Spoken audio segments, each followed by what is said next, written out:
तो चलिए दोस्तों कुछ मैथ के इम्पोर्टेंट फैक्ट जान लेते हैं। तो इसमें इम्पोर्टेंट फैक्ट जानने के लिए पहला फैक्ट है कि किसी संख्या को यदि शून्य से गुणा किया जाए तो गुणनफल हमेशा शून्य ही प्राप्त होता है। अगर किसी संख्या को शून्य से गुणा किया जाता है तो हमेशा शून्य ही प्राप्त होता है, या शून्य को किसी संख्या से गुणा किया जाए तो शून्य ही प्राप्त होता है। जैसे कोई संख्या मान ली हमने ए है, उसको शून्य से गुणा किया तो शून्य ही प्राप्त होगा, और अगर शून्य को किसी संख्या से गुणा किया तो शून्य ही प्राप्त होगा। क्लियर दोस्तों, आपको ध्यान रखना है कि अगर किसी भी संख्या को हम शून्य से गुणा करते हैं तो उसका आंसर शून्य ही आएगा, चाहे वो संख्या कितनी ही बड़ी क्यों न हो। देखिए इसके कुछ एग्जाम्पल के सहायता से देखिए तो पहला एग्जाम्पल है। देखिए एग्जाम्पल क्या है, अगर 5 को 0 से गुणा किया तो 0 आया, 0 को 5 से गुणा किया तो 0 आया, और इन संख्या को पहले 8 को फिर 0 को 0 से गुणा किया, फिर 9 से गुणा किया, फिर 6 से गुणा किया तो 0 ही आएगा। अगर किसी भी संख्या में 0 आ जाता है गुणा में तो उस संख्या का आंसर 0 ही आएगा हमेशा, चाहे 1 लाख को करे, चाहे 2 लाख को करे, कितनी ही बड़ी संख्या को गुणा करे हमेशा 0 ही आएगा। तो हम इसमें देखते हैं कि ये आपको ये याद रखना है कि किसी भी संख्या को 0 से गुणा किया जाए तो वह संख्या हमेशा 0 ही आती है। तो अगला फैक्ट देखते हैं। अगला फैक्ट क्या है? अगला फैक्ट है 2 नंबर का फैक्ट। देखिए शून्य में किसी संख्या से भाग दिया जाए तो भागफल शून्य प्राप्त होता है। अगर शून्य में किसी संख्या का भाग दिया जाए तो भागफल शून्य ही प्राप्त होता है। माना जैसे एग्जाम्पल के तौर पे लेते हैं, शून्य है, शून्य में किसी संख्या 1 का भाग दिया तो हमेशा भागफल शून्य ही प्राप्त होगा। जैसे एग्जाम्पल देखिए कि 0 में 7 का भाग दिया तो 0 ही प्राप्त होगा, और 0 में 39 का भाग दिया तो 0 ही प्राप्त होगा, और 0 में 528 का भाग दिया तो 0 ही प्राप्त होगा। 0 में अगर कितनी भी बड़ी संख्या का कितनी भी छोटी संख्या का भाग दे तो हमेशा 0 ही प्राप्त होता है। ये दूसरे नंबर का फैक्ट है जो भी इम्पोर्टेंट है, ये आपको याद रखना है।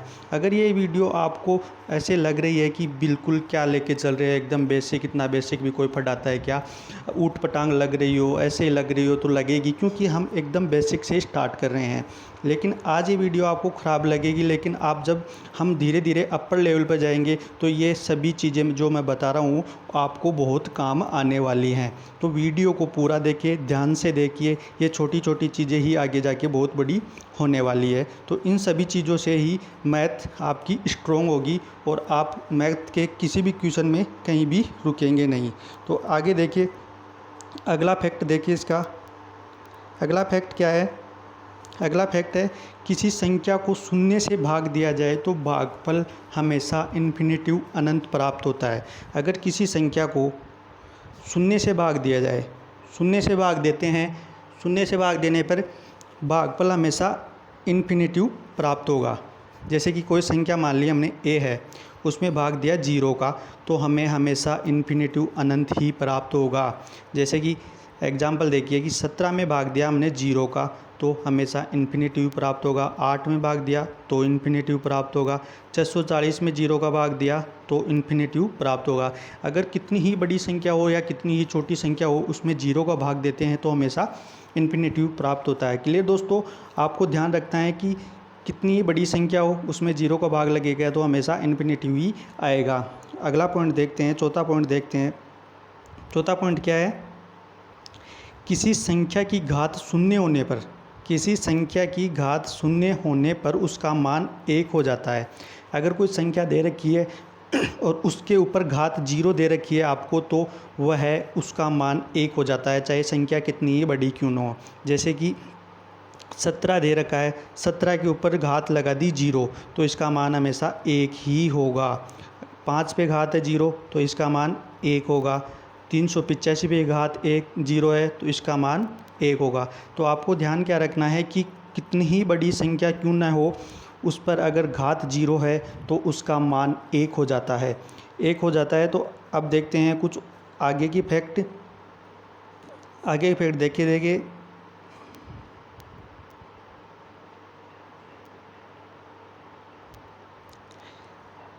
फैक्ट नंबर 5 है फैक्ट नंबर 5 क्या है? फैक्ट नंबर 5 है कि किसी संख्या को स्वयं से भाग देने पर भागफल 1 प्राप्त होता है। अगर किसी संख्या को स्वयं से भाग देते हैं तो भागफल हमेशा 1 प्राप्त होता है। कैसे? जैसे कि 2 संख्या ली हमने, ए ले ली और ए ले ली, हम यानी कि स्वयं में स्वयं का भाग देते हैं तो भागफल हमेशा 1 ही प्राप्त होता है। क्लियर दोस्तों? जैसे एग्जाम्पल देखें, 18 में 18 का भाग दिया तो शेषफल 1 प्राप्त हुआ, यानी कि भागफल 1 प्राप्त हुआ। 240 में 240 का भाग दिया तो शेषफल भागफल 1 प्राप्त हुआ। 0 में 0 का भाग देते हैं तो इसमें 1 भागफल प्राप्त नहीं होता है, ये नॉट डिफाइन संख्या होती है, इसको हम डिफाइन नहीं कर सकते। तो आपको ध्यान ये रखना है दोस्तों कि किसी संख्या को स्वयं से भाग देने पर भागफल हमेशा 1 ही प्राप्त होता है। क्लियर दोस्तों? देखते हैं अगला फैक्ट क्या है। अगला फैक्ट देखिए, अगला पॉइंट है हमारा जोड़ और घटाने से संबंधित। जोड़ और घटाने से संबंधित है तो हम एकदम बेसिक से लेके चल रहे हैं। देखिए अब इसमें क्या आएगा, जोड़ना और घटाना बताएंगे, तो ये एकदम बेसिक से है। आप वीडियो को इग्नोर ना करें, स्किप ना करें, अंत तक देखें कि ये चीज़ें बेसिक से जुड़ी हुई है और आगे चल के ये चीज़ें आपको बहुत काम में आने वाली है। तो पहला पॉइंट क्या है, किसी धनात्मक संख्याएं आपस में जुड़ती है और चिन्ह प्लस का लगता है कि धनात्मक संख्याएं आपस में जुड़ती है। देखा दोस्तों, एकदम बेसिक है, जोड़ बाकी करना सिखा रहे हैं हम आपको। तो धनात्मक चिन्ह लगता है, यानी कि 2 और 3 को जोड़ा तो 5 आया और ये इसके आगे प्लस का चिन्ह लगा। हम लिखते हैं कि 2 और 5 को जोड़ा, 2 और 3 को जोड़ा 5 आया, तो इसके आगे प्लस का चिन्ह नहीं लगाते तो अंडरस्टूड होता है कि इसके आगे ये संख्या प्लस की ही होती है। और अगला देखिए, जैसे पॉइंट, अगला पॉइंट है 2 नंबर का। 2 नंबर का पॉइंट क्या है? 2 नंबर का पॉइंट है धनात्मक और ऋणात्मक संख्याएं सदैव आपस में घट जाती है और चिन्ह सदैव बड़ी संख्या का लगता है। धनात्मक और ऋणात्मक संख्याएं आपस में घट जाती है और चिन्ह हमेशा बड़ी संख्या का लगता है। जैसे देखिए एग्जाम्पल के साथ देखिए, तो पहला एग्जाम्पल है, प्लस की संख्या है 5 और माइनस की संख्या है 7, तो इसमें बड़ी संख्या कौन सी है? बड़ी संख्या है माइनस की 7 और प्लस की संख्या है 5, तो बड़ी संख्या हो गई। इसमें से बड़ी में से छोटी घटाया तो चिन्ह हमेशा बड़ी संख्या का ही आएगा। तो माइनस के 7 में से प्लस का 5 घटाया तो माइनस का 2 आपका आंसर आ गया। जैसे प्लस का 10 और माइनस का 12, तो इसमें हो गया माइनस का 2, चिन्ह माइनस का आ गया। जैसे 18 में से माइनस का 8 गया तो इसमें हो गया प्लस का 10। जैसे माइनस का 11 और प्लस का 7, इसमें से घटाया तो ये हो गया माइनस का 4। आपको ध्यान में यही रखना है कि धनात्मक और ऋणात्मक संख्याएं आपस में घट जाती है और चिन्ह बड़ी संख्या का आता है, चाहे बड़ी संख्या प्लस की हो चाहे माइनस की हो। क्लियर दोस्तों? अगला पॉइंट देखिए, अगला पॉइंट क्या है? अगला पॉइंट है ऋणात्मक संख्याएं आपस में जुड़ जाती है। ऋणात्मक संख्या होती है वो आपस में जुड़ जाती है और चिन्ह ऋणात्मक ही लगता है। अगर धनात्मक जुड़ती है तो धनात्मक चिन्ह लगता है और ऋणात्मक जुड़ती है तो ऋणात्मक चिन्ह लगता है। एग्जाम्पल देखिए, एग्जाम्पल है माइनस के 5 में माइनस का 2 जोड़ा तो ये माइनस की 7 आ गया। माइनस के 8 में माइनस का 2 जोड़ा तो ये माइनस की 10 आ गया।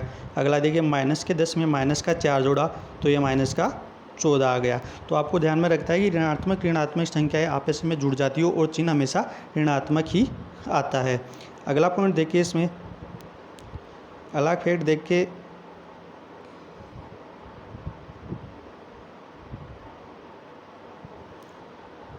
अगला फैक्ट है गुणा से संबंधित। आपको ध्यान से देखना है। जैसे प्लस को गुणा किया जाता है तो हमेशा प्लस ही आता है। ध्यान से देखना दोस्तों कि प्लस को हमेशा गुणा किया जाता है तो प्लस ही आता है। जैसे प्लस के 2 और प्लस के 3 इनको गुणा किया तो प्लस का 6 आ गया। अगला तो पॉइंट देखिए कि प्लस और माइनस को गुणा करते हैं तो हमेशा माइनस ही आता है। जैसे कि प्लस के 2 और माइनस के 3 इसको गुणा किया तो माइनस का 6 आएगा। अगला देखिए, माइनस और प्लस को गुणा किया तो हमेशा माइनस ही आएगा। जैसे कि माइनस के 2 और प्लस के 3 इसको गुणा किया तो ये क्या आएगा? देखिए ये क्या आएगा? माइनस के 2 और प्लस के 3 को गुणा किया तो माइनस का 6 आएगा। अगला देखिए जी, माइनस और माइनस दोनों ही संख्या माइनस है तो इनको गुणा करने पर हमेशा प्लस आएगा। जैसे कि माइनस के 2 को माइनस के 3 से गुणा किया तो प्लस का 6 आ गया। जैसे इसको देखें कि अगला पॉइंट आपको ये भी इम्पोर्टेंट है, इसको आपको ध्यान में रखना है। अगर माइनस का गुणा सम बार आता है, अगर माइनस का गुणा सम बार आता है तो चिन्ह आएगा आपका प्लस का।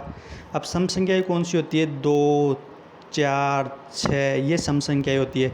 और अगर माइनस का गुणा विषम बार आता है तो हमेशा माइनस आएगा। जैसे विषम संख्या होगी 1, 3, 5, 7, ये संख्याएँ विषम संख्या होगी। अगर सम बार माइनस का आता है, माइनस का चिन्ह सम बार आता है तो चिन्ह आएगा प्लस का, और अगर माइनस का चिन्ह विषम बार आता है तो आपका चिन्ह आएगा माइनस का। तो देखते हैं कैसे आता है। अगला इसका एग्जाम्पल देखते हैं हम। एग्जाम्पल क्या है इसका? एग्जाम्पल दे रखा है आपको कि 2 को इंटू किया माइनस के 3 से, फिर इंटू किया 4 से, फिर इंटू किया माइनस के 2 से, फिर इंटू किया 3 से। पहले हम इनको गुणा करते हैं।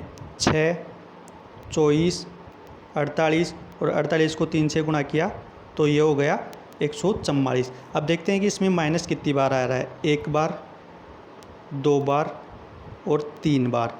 तो 3 बार आ रहा है तो मतलब 3 विषम संख्या है, तो चिन्ह कौन सा आएगा आपका? माइनस का। तो ये 144 माइनस का हो गया। अगला पॉइंट देखिए, इसको गुणा करें। 6,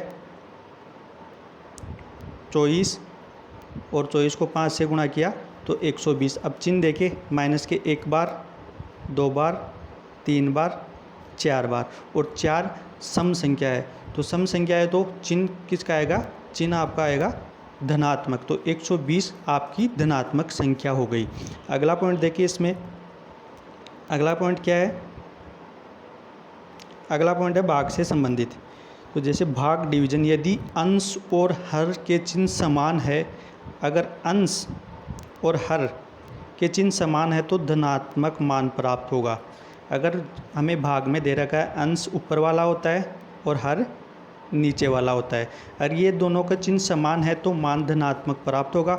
और यदि अंश और हर का चिन्ह असमान हो तो ऋणात्मक मान प्राप्त होगा। भाई ऋणात्मक मान कैसे प्राप्त होगा? देखिए, अगर ये देखिए कि दोनों अंश और हर का मान यानी कि चिन्ह प्लस प्लस है तो आपका प्लस ही प्राप्त होगा। जैसे प्लस का अंश हो गया 6 और हर हो गया प्लस का 2, तो आपका ये मान प्राप्त हो गया प्लस का 3। अगर ऊपर प्लस का है नीचे माइनस का है तो यानी कि असमान चिन्ह हो गए तो ये आपका माइनस का प्राप्त होगा। माइनस का प्राप्त होगा तो ये 6 प्लस का हो गया और माइनस का 2 हो गया, तो ये आपका 3 माइनस का प्राप्त हो गया। अगला पॉइंट देखिए कि अगर ऊपर भी माइनस और नीचे भी माइनस तो आपका हमेशा प्लस का प्राप्त होगा कि माइनस का 6 और माइनस का 2, तो उत्तर हमेशा प्लस का 3 प्राप्त होगा। अगला पॉइंट देखिए कि ऊपर माइनस है नीचे प्लस है, यानी चिन्ह ऐसे मान हो गए तो माइनस का प्राप्त होगा। कि ऊपर हो गया माइनस का 6 और ये हो गया 2, तो ये हो गया माइनस का 3 प्राप्त हो गया। तो चिन्ह समान होते हैं तो धनात्मक आता है और चिन्ह असमान होते हैं तो ऋणात्मक आता है। आगे देखिए,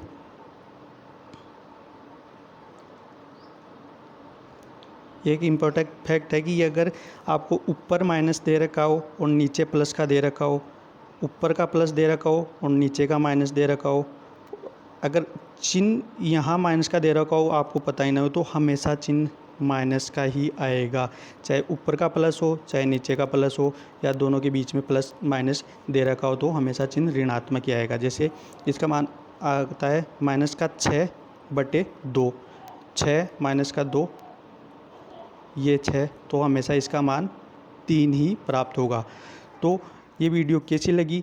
इसका अगला पार्ट भी हम बीजगणित से लेके आएंगे, चर और अचर संख्याएं। तो ये पार्ट तो देखना ही देखना है और अगला पार्ट भी आपको देखना है। अगर आप वीडियो अच्छा लगे तो वीडियो को लाइक करें, दोस्तों के साथ शेयर करें और आपको चैनल को सब्सक्राइब तो करना ही करना है, साथ में आपको बेल आइकन भी दबाना है। धन्यवाद।